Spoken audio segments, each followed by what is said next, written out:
Hi friends, welcome to my channel.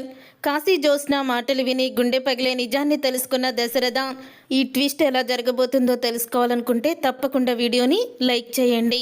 జ్యోత్స్నకి Kashi అయితే phone చేస్తాడు, నీతో మాట్లాడాలక్క అని. అప్పుడు ఇక జ్యోత్స్న అయితే వస్తున్నానంటూ నువ్వు వెనక వైపు గార్డెన్లోకి రా అంటూ చెప్తుంది జ్యోత్స్న. అప్పుడు ఇక దశరథ అయితే అసలు కాశీ జ్యోత్స్నతో ఏం మాట్లాడతాడు అని అనుకుంటూ ఇక జ్యోత్స్న కాశీ ఏం మాట్లాడుకుంటున్నారో చూడాలని దశరథ్ కూడా గార్డెన్లోకి వాళ్ళకి కనిపించకుండా చాటుగా నుంచొని ఉంటాడు. అప్పుడు ఇక కాశీ అయితే వస్తాడు. ఏంటి కాశీ, మనం వేసుకున్న ప్లాన్ ఏమైంది అని అంటూ ఉంటే, అక్క మనం వేసుకున్న ప్లాను ఫెయిల్ అయ్యింది. ఆ స్వప్నకి ఏమాత్రం పొగరు దిగలేదు. మనం అనుకున్నట్టే కాంచన అత్త నన్ను ఆ ఇంటికి తీసుకువెళ్ళి మా ఇద్దరిని కలపాలనుకుంది.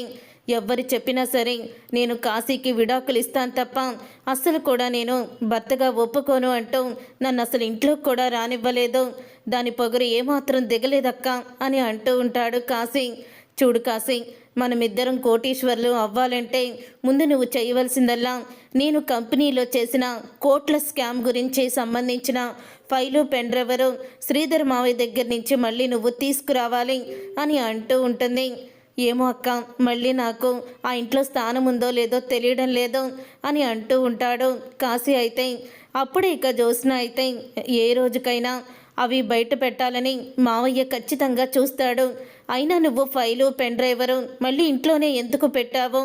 నేను నా కంపెనీలోనే కోట్ల స్కామ్ చేశానని తెలిస్తే అస్సలు కూడా నన్ను మా డాడీ కానీ మా తాత కానీ క్షమించరు అని అంటూ ఉంటుంది జ్యోత్స్న. జ్యోత్స్న స్కామ్ చేసిందా అని షాక్ అయిపోతూ ఉంటాడు దశరథ. ఈ విషయాన్ని బావకి ఎప్పుడో బయట పెట్టేవాడే.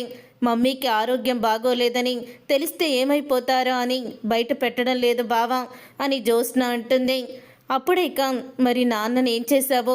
నాన్న ఇంకా నీ దగ్గరే కిడ్నాప్ అయి ఉన్నాడా అని కాశీ అడుగుతూ ఉంటే, నా దగ్గరే సేఫ్గా ఉన్నాడు.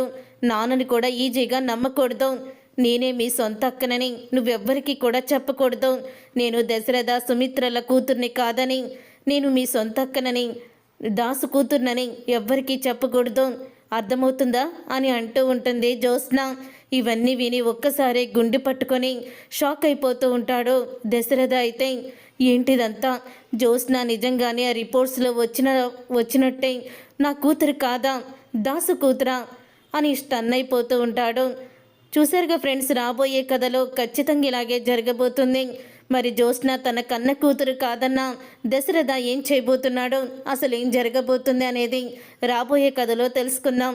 మరి ఇలాగే జరగాలని మీరు అనుకుంటే తప్పకుండా వీడియోని లైక్ అయితే చెయ్యండి. మీ లైక్ మాకు ఎంతో సపోర్ట్ని ఇస్తుంది. మా ఛానల్ని సబ్స్క్రైబ్ చేసుకొని పక్కనే ఉన్న గంట సింబల్పై ఆల్ అని క్లిక్ చేయండి.